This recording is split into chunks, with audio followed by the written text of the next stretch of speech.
Selamat pagi saudara-saudara yang dikasihi Tuhan. Kita saat ini sudah memasuki hari keempat di tahun yang baru. Dalam kesempatan ini saya mengucapkan selamat tahun baru. Kiranya di tahun yang baru kita tetap ada di dalam pemeliharaan dan juga kasih setia Tuhan.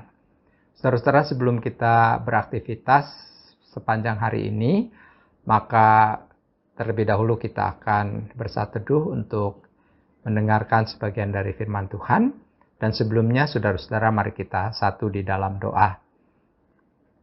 Terima kasih ya Tuhan untuk hari-hari yang Tuhan berikan pada kami, bahkan bulan dan tahun-tahun yang Tuhan anugerahkan kepada kami. Dan pada saat ini kami sudah berada di hari keempat di tahun yang baru. Kami ingin mempercayakan seluruh hidup kami sepanjang tahun ini ke dalam pertolongan, kasih setia, dan juga pemeliharaan Tuhan. Ketika sebentar kami akan beraktivitas, kami pun hendak merenungkan sebagian dari firman-Mu, maka kiranya Tuhan yang menolong kami, Roh Kudus menerangi setiap hati dan pikiran kami, dan kami dimampukan bukan saja mengerti, tetapi juga hidup seturut dengan kehendak-Mu. Bersabdalah ya Tuhan, di dalam nama Kristus, kami berdoa dan kami bersyukur. Amin. Saudara-saudara, pembacaan firman Tuhan diambil dari kitab Yesaya pasal 6 ayat 1 sampai dengan ayatnya yang ke-5. Saya akan membacakan untuk saudara-saudara demikian firman Tuhan. Dalam tahun matinya Raja Uzia, aku melihat Tuhan duduk di atas tahta yang tinggi dan menjulang, dan ujung jubahnya memenuhi bait suci. Para serafim berdiri di sebelah atasnya, masing-masing mempunyai 6 sayap. 2 sayap dipakai untuk menutupi muka mereka, 2 sayap dipakai untuk menutupi kaki mereka, dan 2 sayap dipakai untuk melayang-layang. Dan mereka berseru seorang kepada seorang, katanya, "Kudus, kudus, kuduslah Tuhan semesta alam, seluruh bumi penuh kemuliaannya."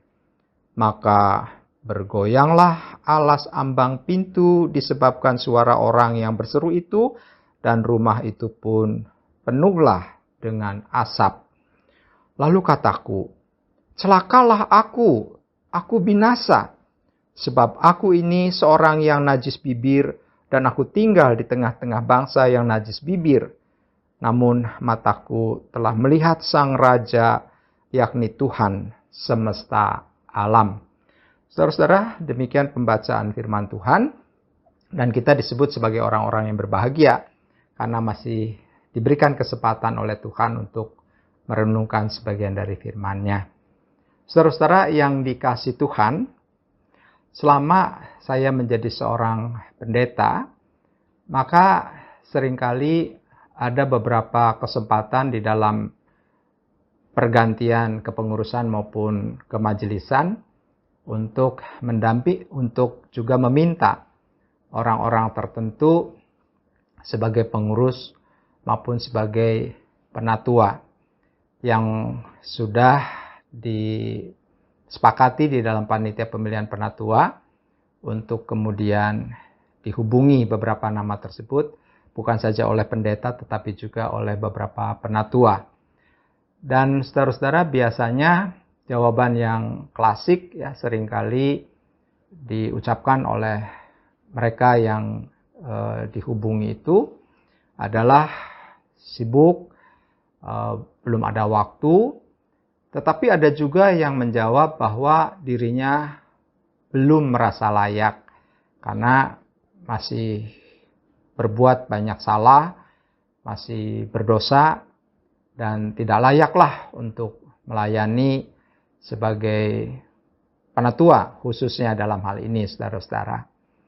Nah, saudara-saudara yang dikasihi Tuhan, pada pagi hari ini kita membaca kesaksian dari Nabi Yesaya, yang sebenarnya dia juga mengalami pergumulan yang sama, yaitu dia merasa dirinya bukanlah sebagai orang yang suci, bukanlah sebagai orang yang layak karena dia merasa sebagai orang berdosa dan menyebut dirinya dengan orang yang najis bibir. Di dalam ayat yang kelima, dia berkata, "Lalu kataku, celakalah aku binasa, sebab aku ini seorang yang najis bibir, dan aku tinggal di tengah bangsa yang najis bibir. Namun mataku telah melihat Sang Raja, yakni Tuhan semesta alam." Saudara-saudara yang dikasihi Tuhan, cara Tuhan mengutus Nabi Yesaya digambarkan dengan cara yang sangat luar biasa. Di mana pada waktu itu Yesaya melihat penampakan kemuliaan Allah pada tahun matinya Raja Uzia, dan saat itu ia melihat serafim yang berseru tentang kekudusan Tuhan. Kalau kita baca, saudara, dalam Alkitab terjemahan bahasa Indonesia sehari-hari atau BIS, maka serafim di situ diterjemahkan dengan makhluk-makhluk yang bernyala seperti api. Sedangkan kalau kita misalnya membuka kamus Alkitab atau ensiklopedi Alkitab, maka serafim itu dikatakan di sana bertugas menjaga tahta Allah. Makhluk-makhluk surgawi yang berbentuk manusia tetapi ada 6 sayap. 2 menutupi wajah mereka, 2 menutupi kakinya, dan 2 sayap untuk terbang. Para serafim ini, saudara-saudara, tempatnya di alas tahta Allah. Dan salah satu dari serafim dalam bacaan kita menyerukan berulang-ulang suatu lagu yang disaksikan oleh Nabi Yesaya yang berseru, "Kudus, kuduslah Tuhan semesta alam, seluruh bumi penuh kemuliaannya." Saudara-saudara yang dikasihi Tuhan, melihat itu Nabi Yesaya menghinakan dirinya sebagai orang yang tidak layak di hadapan Allah dan mengakui kejahatan dan kesalahan serta dosa-dosanya. Kalau kita misalnya membaca di ayat-ayat berikutnya, saudara, yang tadi kita belum baca karena kita hanya pembacaan sampai dengan ayat 5. Misalnya kita temukan di dalam ayat 6 sampai dengan ayat 8 demikian dikatakan, "Tetapi seorang daripada serafim itu terbang mendapatkan aku. Di tangannya ada bara yang diambilnya dengan sepit dari atas mezbah. Ia menyentuhkannya kepada mulutku serta berkata, 'Lihat, ini telah menyentuh bibirmu, maka kesalahanmu telah dihapus dan dosamu telah diampuni.' Lalu aku mendengar suara Tuhan berkata, 'Siapakah yang akan kuutus? Dan siapakah yang mau pergi untuk aku?' Maka sahutku, 'Ini aku, utuslah aku.'" Saudara-saudara, di sini kita melihat sebuah perubahan yang luar biasa. Nabi Yesaya yang semula tidak siap dan berkata, "Celakalah aku binasa, sebab aku ini orang yang najis bibir." Kemudian saudara berubah total, ia berbalik dari sikapnya yang semula, dari yang merasa tidak layak menjadi orang yang siap sedia. Ia berkata, "Ini aku, utuslah aku." Saudara-saudara yang dikasihi Tuhan, Tuhan berkenan melayakkan hamba-Nya. Tuhan yang menghapus dosa dan melayakkan Yesaya untuk menjadi utusannya, untuk dijadikan alatnya oleh Tuhan. Dengan cara yang ajaib, Tuhan menghapus kesalahannya dan mengampuni hamba-Nya. Yesaya menyerahkan dirinya dan menyatakan kesediaannya sebagai penyambung lidah Tuhan bagi bangsa Israel. Saudara-saudara yang dikasihi Tuhan, di dalam melayani, Tuhan tidak mencari orang yang saleh dan orang yang benar, tidak mencari orang yang sempurna untuk mewujudkan kehendak-Nya. Yang dibutuhkan oleh Tuhan adalah orang yang mau diubah oleh Tuhan.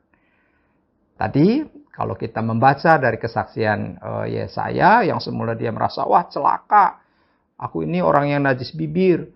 Tapi ketika dia mau diubah oleh Tuhan, maka dengan cara Tuhan yang luar biasa, kemudian Yesaya pun diampuni dosanya, diampuni kesalahannya, dan dilayakkan oleh Tuhan untuk menjadi utusannya. Saudara-saudara, siapapun kita, umur berapapun kita, apapun profesi dan pekerjaan kita, saudara-saudara dan saya, selaku umat tebusannya, adalah orang-orang yang mempunyai tugas dan panggilan yang sama, yaitu kita dipanggil untuk menguduskan dan memuliakan Tuhan melalui kata dan perbuatan kita. Bahwa pada dirinya Tuhan itu kudus, pada dirinya Tuhan itu penuh dengan kemuliaan. Dan oleh sebab itu kita dipanggil untuk terus menguduskan Tuhan dan memuliakan Tuhan melalui hidup kita. Menguduskan Tuhan, saudara-saudara, berarti kita mengkhususkan. Jadi kudus artinya dikhususkan, dipisahkan atau diistimewakan. Kalau kita berkata bahwa Tuhan itu kudus, maka Tuhan itu saya istimewakan, saya khususkan daripada yang lain. Saya utamakan daripada yang lain. Nah, itulah saudara-saudara arti dari kudus. Nah, ketika kita mengkhususkan Tuhan atau mengistimewakan Tuhan, berarti kita tidak menduakan Tuhan. Nah, itulah saudara-saudara yang bisa dilakukan di dalam hidup kita masing-masing. Kalau Tuhan selalu kita utamakan di dalam hidup ini, saudara-saudara, maka hati dan pikiran kita pun akan selalu terarah kepadanya. Bukan kepada materi ataupun kepada benda-benda yang sifatnya duniawi. Kalau Tuhan itu kita utamakan dalam hidup kita, saudara-saudara, maka sesungguhnya kita sedang menguduskan dan memuliakan Tuhan. Oleh karena itu, saudara-saudara, apapun yang kita lakukan, baik di dalam pekerjaan kita, ya, sesuai dengan profesi kita masing-masing, maupun mungkin kita sudah tidak bekerja, ya, kita hidup dalam keluarga kita, dan kita dapat berfungsi bagaimana sebagai suami, sebagai istri, sebagai opa, dan sebagai oma. Maka saudara-saudara, ketika kita melakukan semua panggilan kita dengan baik, dan melakukan semuanya itu seperti untuk Tuhan, saudara-saudara, demikian juga di dalam pelayanan. Kalau Tuhan memberikan kepercayaan kita untuk melayani, dan kemudian kita melayani itu bukan semata-mata untuk gereja, tetapi kita melayani untuk Tuhan, saudara-saudara, maka disitulah sebenarnya kita sedang menguduskan dan memuliakan Tuhan. Panggilan saudara-saudara dan saya, dimanapun Tuhan menempatkan kita, sekali lagi saudara-saudara, adalah untuk menguduskan dan memuliakan Tuhan melalui apapun yang kita lakukan. Sekali lagi, kalau kita memang bekerja, marilah kita bekerja seperti untuk Tuhan. Kalau kita melayani, marilah kita melayani sebagaimana kita melayani untuk Tuhan. Bukan untuk manusia, ataupun untuk pekerjaan dan pelayanan itu sendiri. Kiranya Tuhan menolong dan memampukan kita untuk hidup kudus dan memuliakan nama Tuhan melalui kata dan perbuatan kita. Tuhan memberkati. Amin. Mari saudara-saudara kita satu di dalam doa. Tuhan yang maha baik dan maha murah, kami sungguh mengucap syukur ketika pada saat ini kami diingatkan oleh firman-Mu untuk kami mempunyai panggilan di dalam menguduskan nama Tuhan dan mempermuliakan nama-Mu melalui apa yang boleh kami nyatakan dalam keseharian hidup kami, melalui kata dan perbuatan kami, di mana kami terus mengarahkan hati dan pikiran kami kepada-Mu, dan kami selalu mengutamakan Tuhan di dalam setiap apapun yang Tuhan percayakan kepada kami, dan apapun yang kami kerjakan seperti untuk Tuhan, maka sesungguhnya kami di situ sedang memuliakan nama Tuhan dan menguduskan Tuhan. Oleh karena itu, mampukan kami sebagai umat tebusan-Mu ya Tuhan, untuk hidup semakin berkenan kepada-Mu. Kami berdoa untuk hari ini, dan juga segala pergumulan kami di mana Tuhan lebih mengetahui sebelum kami memintanya. Biarlah kiranya Tuhan menolong kami, dan selalu bukakan jalan bagi setiap persoalan dan pergumulan kami. Untuk yang sakit Tuhan sembuhkan, untuk yang sedang dalam berbeban berat, kiranya Tuhan angkat sebagaimana firman-Mu. Marilah kepadaku setiap orang yang letih lesu dan berbeban berat, karena aku akan memberikan kelegaan kepadamu. Kami serahkan hidup kami Tuhan, dan biarlah Tuhan jadikan kami sebagai alat-Mu, sehingga melalui hidup kami nama Tuhan senantiasa dipermuliakan. Terpujilah nama-Mu Kristus dari sekarang sampai selama-lamanya. Amin. Bagi Bapak Ibu yang memiliki pergumulan khusus dan ingin didoakan, bisa menghubungi rekan-rekan pendeta di nomor berikut.